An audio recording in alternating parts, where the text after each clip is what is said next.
Es el peor escenario no solamente desde el punto de vista político, sino también sanitario y ciertamente social, ¿no? Porque la crisis que nosotros vivimos es una crisis, como algunos han tipificado, una crisis total. Y por lo tanto, no puedo estar sino preocupado por la situación en la que nos encontramos.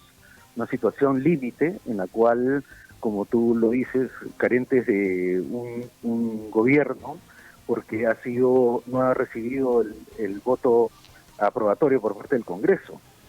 Y aquí quiero señalar dos cosas, ¿no?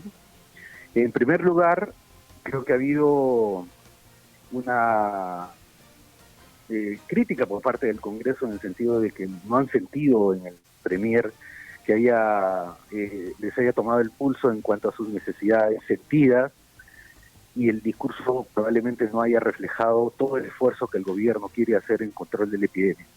Pero por otro lado, yo he tomado el tiempo de ver cada una de las presentaciones de los señores congresistas. Tampoco es que del Congreso haya emanado ninguna iniciativa para mejorar, para fortalecer la respuesta que venimos dando como país. Entonces, es el conjunto de la sociedad política el que no está a tono con la crisis que estamos viviendo, ¿no?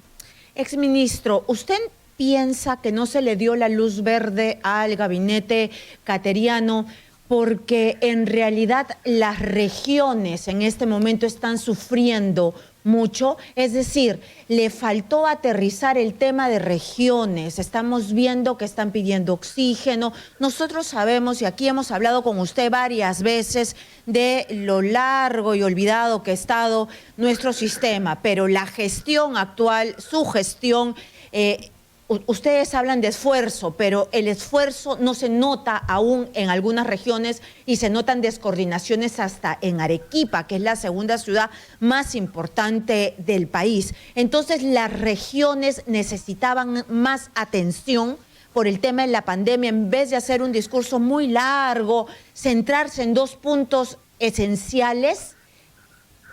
Yo creo que en ese sentido va mi reflexión. Coincido contigo. Hay una necesidad por parte de la población y ciertamente por parte de los representantes ante este altísimo nivel de incertidumbre que nos presenta la epidemia y el impacto que tiene en nuestra sociedad y en el mundo en general. Las personas, nosotros como ciudadanos, todos esperamos que nuestros gobernantes nos digan qué se va a hacer. Y entre las cosas que creo que han estado reclamando los señores congresistas es, entre comillas, la intervención de su región por parte del nivel central. Y eso no ha estado nítidamente expresado en el discurso del Premier, que ha sido muy avanzada en el sentido de varias propuestas de modernización de la gestión, pero creo que no sintonizó con lo que los congresistas esperaban y esperan como voz de sus regiones, ¿no? Pero tampoco es que claro, pero Víctor, hayan planteado alternativas, ¿no?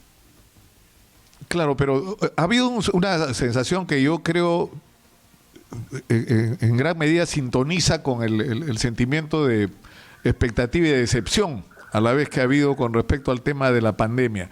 Pero ha habido dos, es decir, la gente no siente que la respuesta que se está dando está al alcance de las circunstancias que estamos viviendo. Pero ha habido dos temas que han sido determinantes, ¿no es cierto? Uno es el de la información.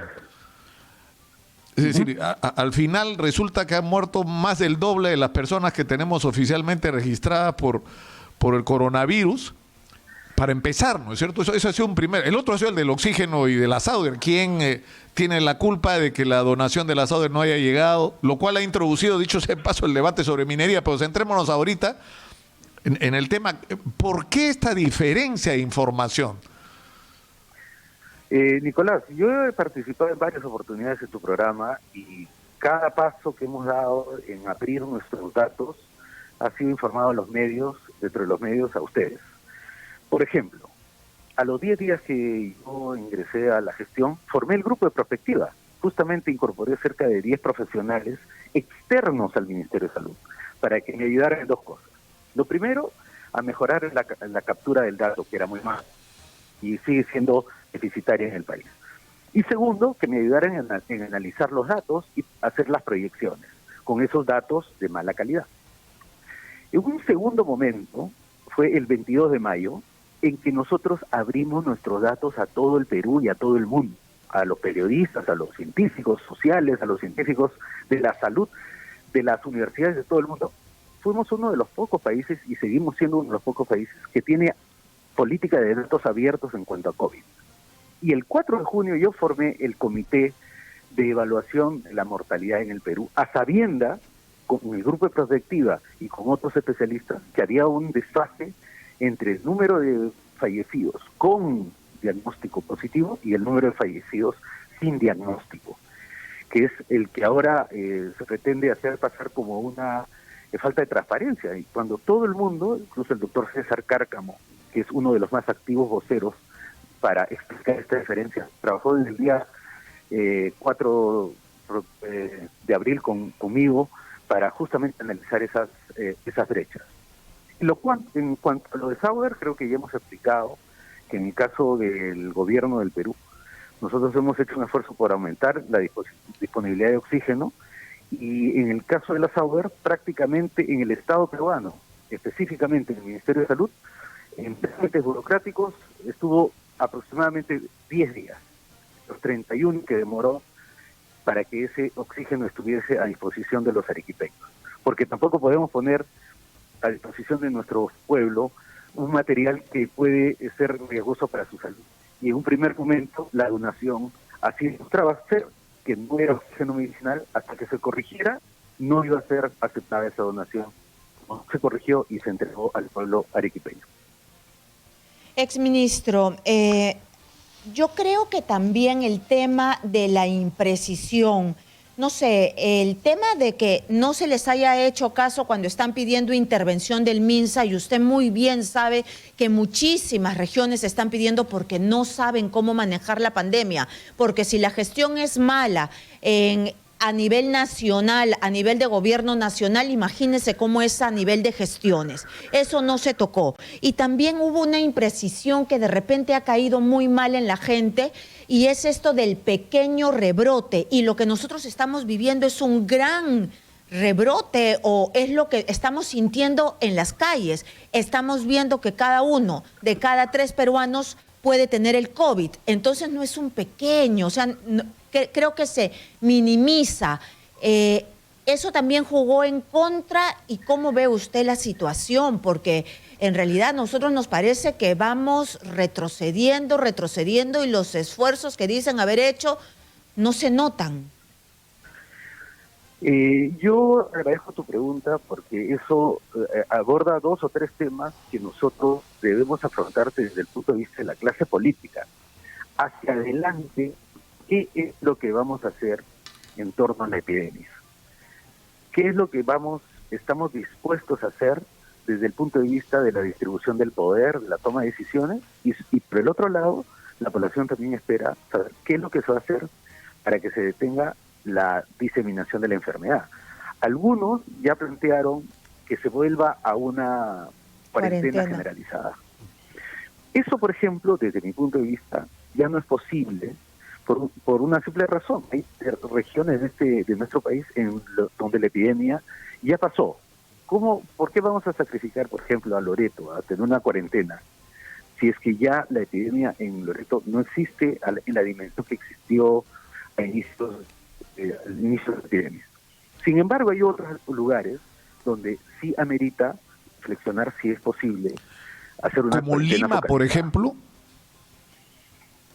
Lima, no estaría yo tan de acuerdo en una cuarentena en Lima, pero sí algunas medidas de control y de mejora de la comunicación, el uso de la mascarilla, el distanciamiento social, el lavar manos, son las únicas herramientas que tenemos ahora y en todo el mundo. Revisaría alguna de las políticas económicas. Yo creo que eso que está claro, digamos, lo que hay que hacer. El problema es que en el Perú nos ocurre que la distancia entre la convicción de algo que hay que hacer y que se haga toma demasiado tiempo, pero hay algo que yo no entiendo. ¿Por qué pero eso se llama política? El presidente del Consejo de Ministros ayer propone la fusión de los sistemas de salud y la creación de un nuevo organismo para enfrentar la epidemia, cuando la Ley General de Salud faculta al Ministerio de Salud para hacer uso de todos los recursos públicos y privados disponibles para atender la emergencia? Y la discusión es si precisamente la falta de aplicación de ese artículo 82 es lo que está fallando. Es decir, que tienes una situación en la cual no hay medicamentos en los hospitales, pero sí hay en las farmacias y en la calle, porque ahora hay hasta vendedores, digamos, online, que no están en las farmacias, ¿no es cierto?, proveedores. O no tienes oxígeno en los hospitales, pero sí lo puedes conseguir en la calle. O sea, si aplicaras el artículo 82, esos problemas no existirían. O compras todos los medicamentos y todos los equipos de protección personal, los distribuyes a las regiones y se encuentran en los almacenes, como se encontró en el caso de Arequipa y que determinó que esta fuera intervenida. A eso es lo que me refiero, Nicolás, que podamos hacer un verdadero esfuerzo político por tener un punto común de qué hacer de aquí en adelante en relación con la epidemia. Porque hay otro aspecto de la epidemia que es el efecto colateral también que afecta a la vida nuestra, que es el empleo, la economía, ¿no? Que está seriamente afectada y ciertamente no podemos obviar el hecho de que necesitamos recuperar parte de la economía que se ha perdido debido al impacto de esta enfermedad. Entonces, no es un balance fácil de hacer y ciertamente necesitamos de la clase política poner por delante estos dos elementos. Doctor, pero buscando soluciones, ¿podemos solos? Podemos solos porque en realidad pareciera que retrocedemos. Ahora, usted no lo negará, hay un rebrote. Todos lo sentimos en la calle y aquí en Lima la cosa está bastante complicada. ¿Podemos solos o podemos ya comenzar a pedir ayuda, a ver que vengan a auxiliarnos médicos internacionalmente, ver cómo salimos de esto? Bueno, en primer lugar, no podemos enfrentar esta epidemia separados. No podemos enfrentarla distanciados. No podemos enfrentarla enfrentados entre nosotros mismos. Primero tenemos que ponernos de acuerdo qué es lo que queremos hacer y cómo lo vamos a hacer. Todavía no hay ese acuerdo, ministro, porque ha pasado ya 5 meses de epidemia. Usted ha estado ahí sentado como ministro de Salud y todavía no hay un plan, no hay un rumbo. Usted me está hablando de ponernos de acuerdo. Eso es de verdad lamentable, porque mientras que se ponen de acuerdo, perdemos vidas. No, perdóname, ahí tengo que discrepar.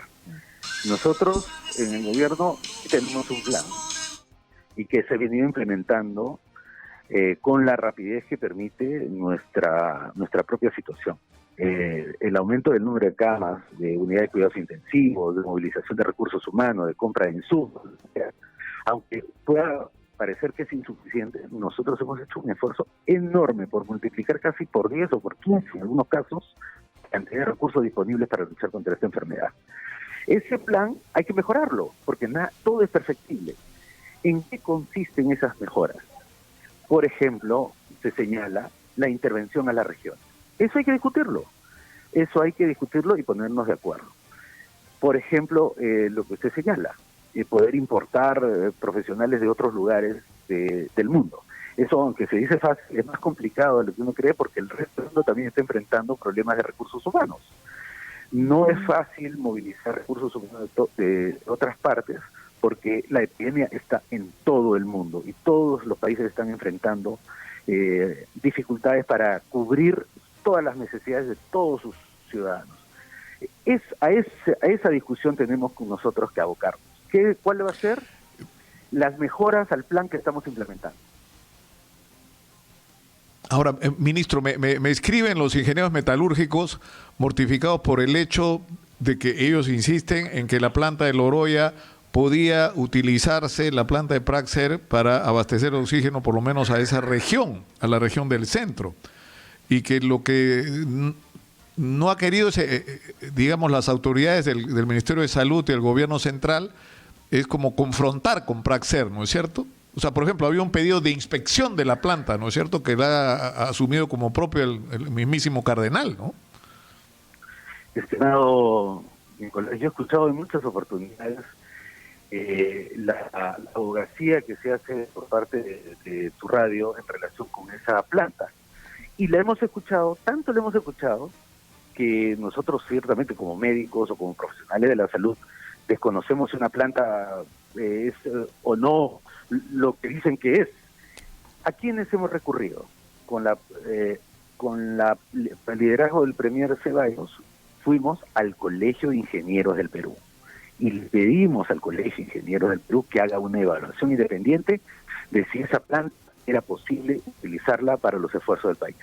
La evaluación hecha por el Colegio de Ingenieros del Perú fue que no. Esa planta no se podía utilizar para los fines que estábamos buscando. Yo no soy experto en plantas. Tampoco. Claro, pero lo que dicen los ingenieros metalúrgicos es que no convocaron su participación, que era la correspondía. El ingeniero Herrero de Descalzi, con todos los méritos que tiene, es ingeniero electrónico, me parece. No creo que sea mucho sepa mucho de las plantas de oxígeno. Nicolás, yo no me refiero a la persona, no me refiero al decano del Colegio de Ingenieros, me refiero al colegio como institución. El como institución. Que nos ha sido entregado, bueno, el problema es que los metalúrgicos y los especialistas de la Universidad Católica, entiendo que también los de la UNI, tienen una opinión distinta a la que les alcanzó el Colegio de Ingenieros a través del ingeniero Herrera de Descalzi. Ellos creen que sí es posible, incluso tienen establecido hasta los plazos en los que se puede poner operativo esa planta y bajo qué condiciones, ¿no? Pero en fin, ahora, el otro tema más político, doctor Zamora. Ninguna opinión, pero yo te vuelvo a referir, nosotros hablamos de instituciones y si tenemos que convocar a más, el país tiene que convocar a sus mejores profesionales para hacer ese tipo de evaluaciones. Una última pregunta más política. Los sectores del mundo empresarial, los sectores más conservadores del mundo empresarial, tenían la visión de que el presidente del Consejo de Ministros, Vicente Ceballos, y Víctor Zamora eran como demasiado zurdos para su gusto, antiempresas los consideraban. Y de alguna manera celebraban incluso anoche el discurso de Pedro Cateriano ante el Congreso. O sea, ¿ha habido un componente político en todo esto? Es decir, de que el control sobre el gabinete sea tomado por sectores más cercanos al mundo de la CONFIEP, digamos, y que eso explica, entre otras razones, la salida suya como la de Vicente Ceballos.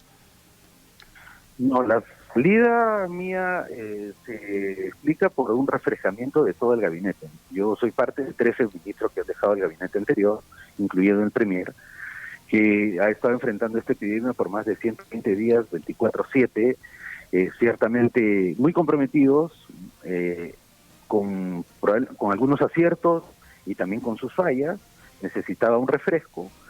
En segundo lugar, en mi caso, yo tenía 2 comisiones que habían aprobado mi interpelación en el Congreso de la República, lo que representaba un riesgo político enorme para el señor presidente. Y por lo tanto, se necesitó refrescar la estrategia sanitaria con un nuevo liderazgo encarnado por la doctora Massetti, que era además parte del equipo COVID que yo conformé siendo ministro y a la ministra agradezco su compromiso desde el primer día en que yo me senté al frente del sector. Exministro. En el sector privado, nosotros, y lo puede dar fe con todos los sectores con los que yo me he reunido en el sector privado para hacer de la estrategia, la SUNE, la estrategia principal. En el comando COVID, recuérdenlo por favor, no solamente está el sector público. Nosotros fuimos los que incorporamos a la Asociación de Clínicas Particulares en la mesa de trabajo. Igual nosotros hemos incorporado la participación del sector privado para la distribución de medicamentos en Lima Metropolitana. Así sucesivamente, puedo dar más ejemplos, pero ciertamente nuestro objetivo no ha estado sesgado ni ideológica ni políticamente, ha estado sesgado por el enorme esfuerzo que nos ha pedido el presidente que hagamos en función de la salud de nuestra población. Exministro, bueno, el tema de las clínicas tendríamos que abordarlo y nos va a tomar muchísimo tiempo. Yo necesito hacerle una última pregunta, por favor. ¿Estaría de acuerdo con que la ministra Massetti sea la premier o es que es una cartera tan complicada en este momento que no podría ella ser todista, ¿no? Es decir, salud y también ser la premier. No hay que personificar en este momento quién debe ser qué titular de qué cartera. Lo que hay que ponernos de acuerdo es en el qué hacer, cuál es nuestro objetivo. Nuestro objetivo es reducir al máximo el impacto de la epidemia en la sociedad. Para lograr reducir ese impacto, ¿qué es lo que necesitamos hacer diferente? Que no estemos haciendo hoy día y que requiera de un compromiso político de todos. Cuando nos hayamos puesto de acuerdo en el qué, bueno, discutamos quién puede ser el que mejor pueda implementar esa alternativa y démosle todas las facultades para hacerlo. Todo el apoyo, no solamente nacional, sino regional y local.